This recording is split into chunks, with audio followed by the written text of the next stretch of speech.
What's happening, my beautiful people? My name is Michael LaBelle, and today we're looking at the German international Michael Ballack, one of my favorite players in this era. I love this guy and the leadership that he always showed on the pitch. I had the pleasure of watching Michael Ballack represent the German national team, so that memory will always stick with me. Big fan of his attitude and just what he was able to accomplish on the pitch. In this video, we're gonna tell you if he's worth it or not so much. Let me know in the comments what other players would you like to see reviewed, whether it's an icon, it's an inform, just an expensive or a high rated player, because I do want to focus on the more expensive players in general in FIFA Ultimate Team, because I know, you know, if they're cheap, then everybody has access. You don't necessarily need my opinion, you might still ask for it, but with the expensive guys, when you're saving up that bankroll, you want to know, is this guy gonna be a difference maker? Is he everything that I expected? Is he gonna reach that expectation? Or is he gonna drop the ball, literally, or figuratively, or literally, or definitely? Quick little self-plug, if you want to watch full gameplay, it's on Facebook, link, and gameplay's also on Twitch,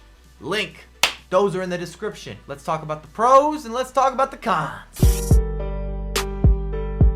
Right off the jump, Michael Ballack has a 4-star weak foot and 4-star skill moves. I have no idea who he talked to at EA in order to get these 4-star skill moves, especially in a year that we saw the reduction of skill moves for someone like Suarez. How does Michael Ballack have 4-star skill moves? And I love this guy. I'm a major supporter. I'm a fan. I like what he's all about, his image, his desire, his passion, you name it, but he was not a skill move junkie. In fact, show me the highlights. If you guys think he deserves 4-star skills, fine, show me. Let's make a logical argument. And as with many Germans, Ballack's a big dude, about 6'2", and you're gonna notice that he has that size and that he has a presence on the pitch, which leads me to my first pro. Ballack has this uncanny or even perfect balance between being very physical, between his size on the pitch, and then also having good looking stats for basically everything. He's not going to be a guy that lets you down, and I think this is the future of midfielders, at least in FIFA 19. Guys that are able to score goals, that can play defense, that are able to pass with the best of them, that are able to facilitate. They've got that vision. They have a little bit of some composure on the pitch. Basically, they don't have any true negatives. When you're looking at their card, when you're looking at how they perform in game, you're like, all right, this guy can do it all.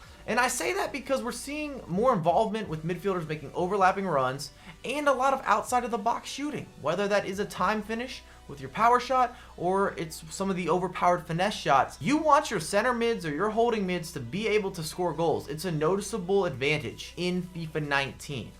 No debating. Another characteristic that makes Michael Ballack special in FIFA 19 is his positioning. He's a guy that you could play as a single holding mid or as a center mid, but he's gonna sit right on top of your defense. He's not gonna let you down. You don't have to chase around with Michael Ballack. He's like, Mike, I got you. I will break up plays. Whether you need an interception, you need a tackle, you need me to win something in the air, I'm not gonna be a letdown. You can count on me. Very consistent with his positioning, and that's got a lot of value, especially when you're trying to defend these counterattacks. He's not naturally prone to overcommit, at least not going forward, which is a major advantage for breaking up plays and just slowing down your opponent's counterattacks, or sometimes just their build-up in general. We already talked about how Ballack's really not bad at anything, and he got kind of a bonus with these 4-star skills. And I also want to mention he's exceptional in the air. The combination of being able to climb a ladder, being physical, being in good shape, having that solid build, structured size, whether you're trying to score goals or you're defending a set piece, just to reiterate, you never have to ask, will Ballack be there? The answer is always,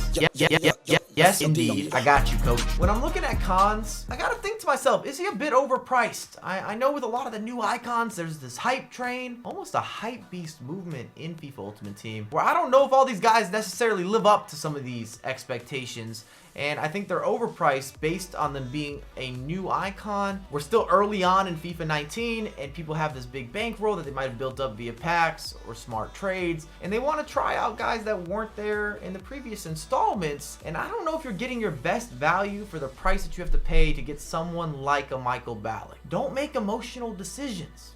And another negative when you're looking at this card, he's not agile, he turns kind of slow. However, you can compensate for him not being the best with his turns or being a little bit slow in terms of some of the agility, the side-to-side movements, with usage of those skill moves. So if you're good with some of the ball rolls or the La Croqueta, Ballack is able to utilize these just like any other 4-star skiller, and he has his moments where he'll burst around the opposition or you do create that space or attack that space, and you're presenting yourself with a new angle due to creating that space or winning a 1v1 from the simple inclusion of some skill moves. So if you're good at skilling, even the drag back can help with being elusive in FIFA 19. If you combine that with also having these physical attributes, it's not easy for your opponent to make those tackles or to take you off the ball. So what's the verdict with Michael Ballack? Well, I've got him at an 8.5.